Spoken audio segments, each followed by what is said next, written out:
really don't like the way that I have seen a lot of people reporting on the allegations against Katy Perry's ex-husband, Russell Brand. If you're not familiar with the allegations, trigger warning, you might want to leave. These allegations include reports of SA and the R word. Now, I understand if you're not totally familiar with Russell Brand's right-wing lurch over the last few years, but I've seen a lot of people, especially people on this app that do like news updates and reporting on culture, miss key facts and context. So Russell Brand was a comedian. He was married to Katy Perry. He was an actor.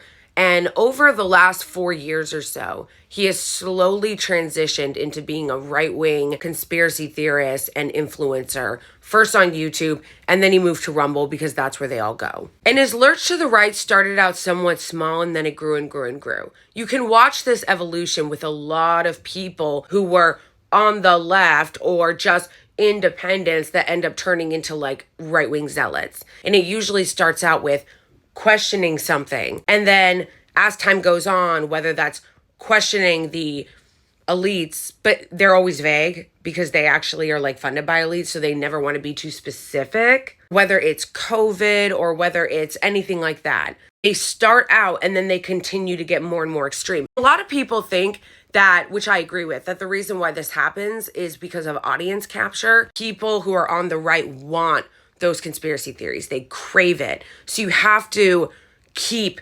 moving further and further and further into the extremes in order to make your audience happy. So let's get into the allegations, which a lot of them cannot be said on here. A lot of them are so egregious that if you want to see the details, you're going to have to go and look it up yourself. A smaller synopsis is this. There are 4 separate women, all alleging different things. One of them went to a crisis center after this happened and reported it and got tested.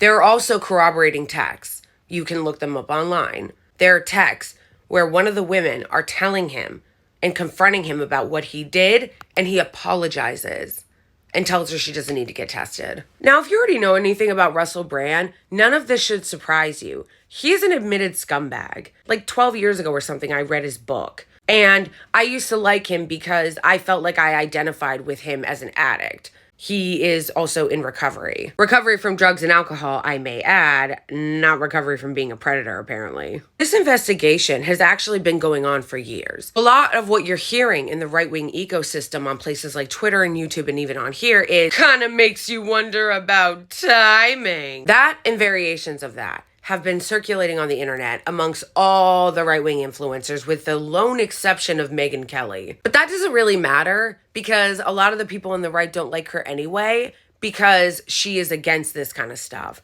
They don't like that. Just go and look at any other right-wing influencer and they are immediately defending this. They don't know the facts. They don't know if it's going to be proven or not. It hasn't been adjudicated. And yet they're all immediately right out the gate calling the women liars, saying that it's fake, saying that it's a conspiracy in order to undermine Russell Brand because he's telling the truth. He's telling the truth. He's going on Rumble and really scaring the elites, which I love that. That's like their favorite go-to with everything. And it's actually a really, really old trick. Pretend to be anti-establishment and pretend that you're taking on the powers that be, create a cult following around that, convince them that anything that doesn't come directly from you is fake or is a plot to destroy you. They actually have been doing this for a long time, but Trump really mastered it. He really honed in and kind of sealed up all the cracks.